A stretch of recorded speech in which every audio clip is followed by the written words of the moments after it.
நான் பானுமதி கிருஷ்ணகுமார் பேசுகிறேன். இன்றைய முத்தமிழ் சுவைக்கலாம் நிகழ்ச்சியில் நம்ம நாடகத்தமிழை பற்றி பார்க்கலாம்.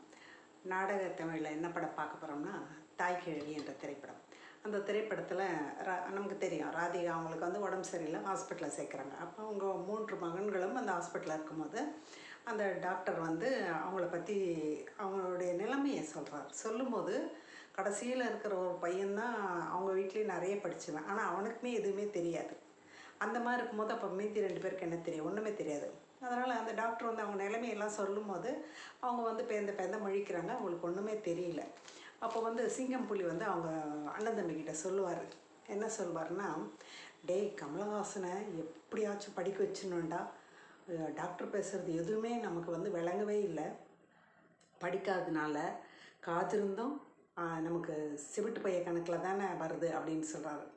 அதாவது இது சொல்லப்போனால் அந்த பாடி ஷேமிங் தான், மாற்றுத்திறனாளின்னு தான் சொல்லணும், அந்த செவிட்டு பையன் அப்படின்ற வார்த்தை சொல்லக்கூடாது. இருந்தாலும் அந்த காட்சி வந்து ரொம்ப முக்கியமான ஒரு செய்தியை சொல்லுது. அதுக்கு வந்து அவ்வளோ தீவிரமான ஒரு சொல்ல போட்டால் தான் வந்து பொட்டில் அரைஞ்ச மாதிரி இருக்கும்.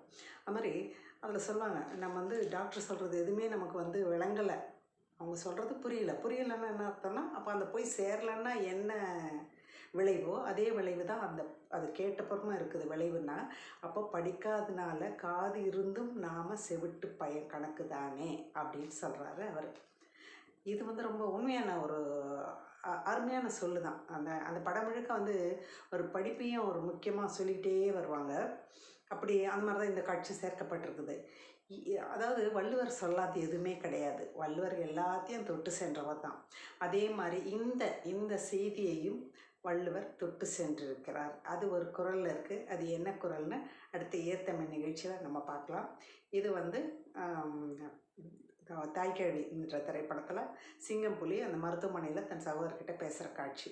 காதிருந்தும் பயனில்லையே அப்படின்னு, நம்ம படிக்காதனால இந்த காதுனால என்ன பயனும் இல்லையே அப்படின்னு சொல்கிறாரு. ஏன் அப்படி சொல்கிறாருன்னா, அந்த காலத்துலலாம் செவி வழி கல்வி தான். படிப்புன்னு வந்து இந்த காகிதம் கண்டுபிடிக்கப்படவில்லை, பனை ஓலையில் தான் இருந்தது.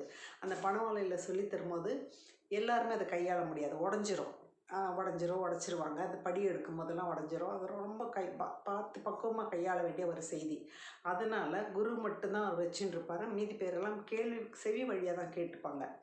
அதனால் அந்த செவி வழி கல்வின்றது மட்டும்தான் அப்போ இருந்தது. அப்போது கல்வினாவே காதில் கேட்டுக்கிறது தான், அப்படி ஒன்று இருந்தது.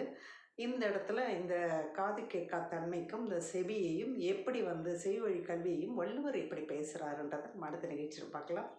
நன்றி.